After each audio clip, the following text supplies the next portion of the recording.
নমস্কার, আপনারা দেখছেন ট্রাইব টিভি বাংলা। আপনাদের সঙ্গে আমি শান্তনু।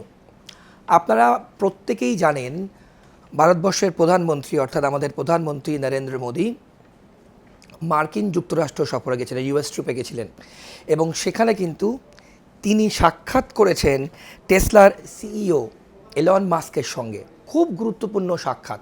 কেন গুরুত্বপূর্ণ বললাম? কারণ এই সাক্ষাৎকারের পরে কিন্তু এক্সে নরেন্দ্র মোদী এক্সে লিখেছেন, it was a delight to meet mister Elon Musk's family and to talk about a wide range of subjects.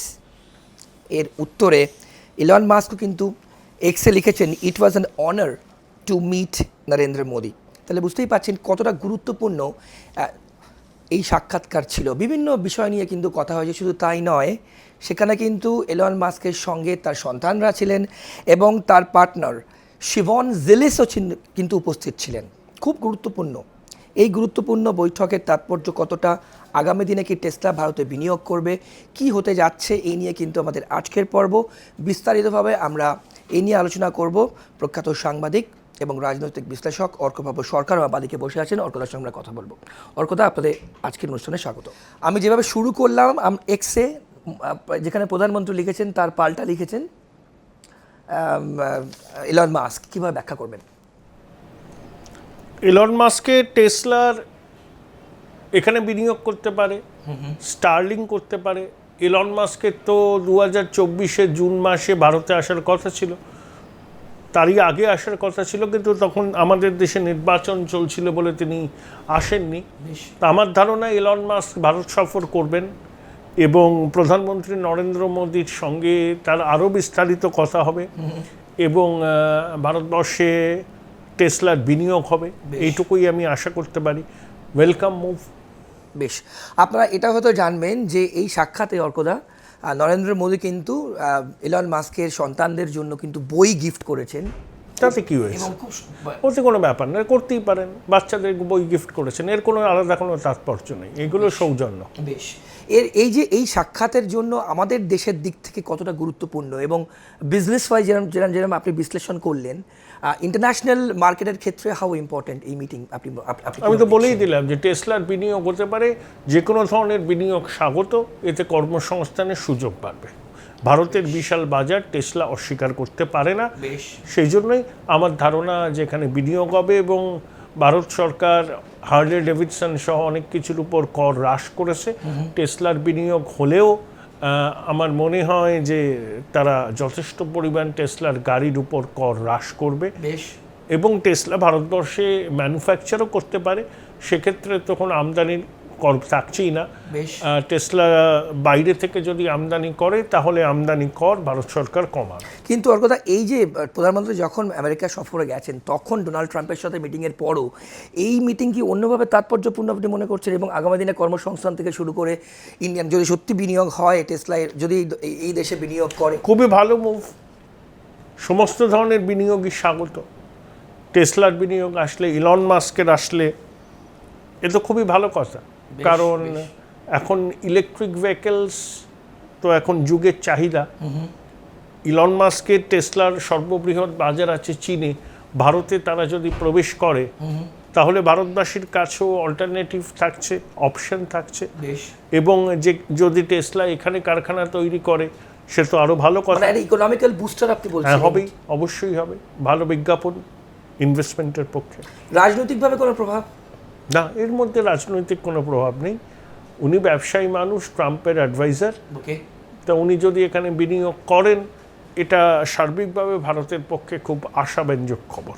অন্যান্য দেশ কিভাবে দেখবে যদি এটা আলটিমেটলি হয়? বিশেষ করে এখন এই মুহূর্তে যে অস্থিরতা চলছে চারিদিক থেকে, বিভিন্ন দেশ থেকে আপনারা জানেন, সেক্ষেত্রে অর্কদা আপনার বিশ্লেষণ কী হতে পারে? কিছু এখানে যে কেউ বিনিয়োগ করতে পারে, অন্য দেশেও করতে পারে, তার চয়েস। সেই দেশকে ইলন মাস্ক যদি মনে করেন যে বিনিয়োগের ডেস্টিনেশন, তিনি বিনিয়োগ করবেন। আর যদি করতে না চান, তিনি করবেন না, সম্পূর্ণ ব্যক্তিগত বিষয়। বেশ, ভারত রাজনৈতিকভাবে স্থিতিশীল, ভারতের মেধা সম্পদ আছে, ট্রাম্পের সঙ্গে ভারতের সম্পর্ক ভালো, আমেরিকার সঙ্গে স্ট্র্যাটেজিক পার্টনার। ঠিক, আমার এই প্রশ্নটা পরবর্তীকালে করতাম এবং সেই জন্য ভালো হবে, দুপক্ষেরই ভালো। ডোনাল্ড ট্রাম্পের সঙ্গে ভারতের যে সম্পর্ক, যেটা আপনি এক্ষুনি উল্লেখ করলেন, এই জন্যই কি এই মিটিং আরও ফ্লারিশ কিংবা ভবিষ্যতে আরও পজিটিভিটি আপনি দেখছেন? হওয়া উচিত। এখন ভবিষ্যতে কী হবে এই মুহূর্তে বলা সম্ভব নয়। টেসলা ভারতবর্ষে বিনিয়োগ করবে, আজ না হয় কাল। ভারতের বিশাল বাজার আছে, মধ্যবিত্ত শ্রেণী আছে, ইলেকট্রিক ভেহিকলসের চাহিদা বাড়ছে এবং ভারত আমদানি শুল্কের বিষয়টাকে যথেষ্ট রকম কনসিডার করছে। এই সবকটা অ্যাসপেক্টকে যদি এক বন্ধনীতে রাখা যায় তাহলে টেসলা বিনিয়োগ করবে। বেশ, আর অর্কদা পরবর্তী যে প্রশ্নটা করবো আমাদের কাছে, নরেন্দ্র মোদীর এই যে মিটিং, এই মিটিং বিরোধী, যদি আমরা বিরোধী দল দেখি অবশ্যই আমাদের দেশে কংগ্রেস, তাদের রিয়াকশন নিয়ে আপনি কি বলবেন এখনো পর্যন্ত? তারা তো কেউ এখনো অবশ্যই পাবলিকলি সেরকম কোনো রিয়াকশন আমরা পাইনি। ঠিক আছে, বিনিয়োগ যে কেউ করতে পারে, অসুবিধা কি আছে? কোনো অসুবিধা নেই, যে কেউ করতে পারে বিনিয়োগ। কেন্দ্রীয় ইন্ডিয়ান গভর্নমেন্টের কাছে একটা বুস্টার, সেক্ষেত্রে যদি এটা আলটিমেটলি অবশ্যই মেট্রোলাইজ করলে এটা খুব আশাব্যঞ্জক খবর, উৎসাহজনক খবর, এবং হয়তো করবে কিছুদিনের মধ্যে। বেশ, আপনি যে বললেন যে এলন মাস্ক ভারতবর্ষে আসতে পারেন, কিভাবে অ্যাপ্রিহেন্ড করলেন? মানে আগেই তো তিনি আসতে চেয়েছিলেন। ডোনাল্ড ট্রাম্প যখন ভারত সফরে আসবেন তার সঙ্গী ওই হয়তো আসবেন ইলন মাস্ক কিছুদিনের মধ্যেই, বা তিনি নিজেও আসতে পারেন। প্রধানমন্ত্রীর সঙ্গে তার তো প্রাথমিক কথাবার্তা হয়েছে, কথাবার্তাকে এগিয়ে নিয়ে যাওয়ার জন্য তিনি ভারতে আসবেন হয়তো। বেশ, কোনো স্পেসিফিক টাইম ফ্রেম যদি না, সেটা বলা যায়নি। ডোনাল্ড ট্রাম্প বিনিয়োগের ক্ষেত্রে বলছি, যদি আলটিমেটলি টেসলা ভারতবর্ষে বিনিয়োগ করে, সিদ্ধান্ত হয়ে গেলে আর কতদিন লাগবে, তার মধ্যেই হবে। রাতারাতি না হলেও একটু সময় লাগে, সব কিছু দেখতে হয়, ডিটেল প্রজেক্ট রিপোর্ট বানাতে হয়, বহু ক্ষেত্রে আলোচনা করতে হয়, করে একটা সিদ্ধান্তে পৌঁছবে। বেশ, অনেক ধন্যবাদ অর্কদা আপনার সময়ের জন্য। আপনারা শুনলেন, আমরা বিস্তারিতভাবে আলোচনা করলাম ইলন মাস্কের সঙ্গে নরেন্দ্র মোদীর যে বৈঠক হয়েছে, সেই বৈঠকের তাৎপর্যপূর্ণ, কতটা তাৎপর্যপূর্ণ এই বৈঠক। তাহলে কি সত্যি টেসলার বিনিয়োগ আসছে ভারতবর্ষে, এলেও কবে আসছে, এদিকে কিন্তু আমরা প্রত্যেকে তাকিয়ে রয়েছি। এর উত্তর দেবে সময়। তবে হ্যাঁ, টেসলা বিনিয়োগ করলে অর্থনৈতিকভাবে, কর্মসংস্থানের দিক থেকে যদি আমরা দেখি, ভারতবর্ষ কিন্তু ভীষণভাবে উপকৃত হবে, এই বিষয়ে কোনো সন্দেহ নেই। সেদিকেই আমাদের নজর থাকবে। আজকের পর্ব এই পর্যন্তই। অন্যান্য সব খবরের জন্য দেখতে থাকুন ট্রাইব টিভি বাংলা। ভালো থাকবেন, শুভরাত্রি, নমস্কার।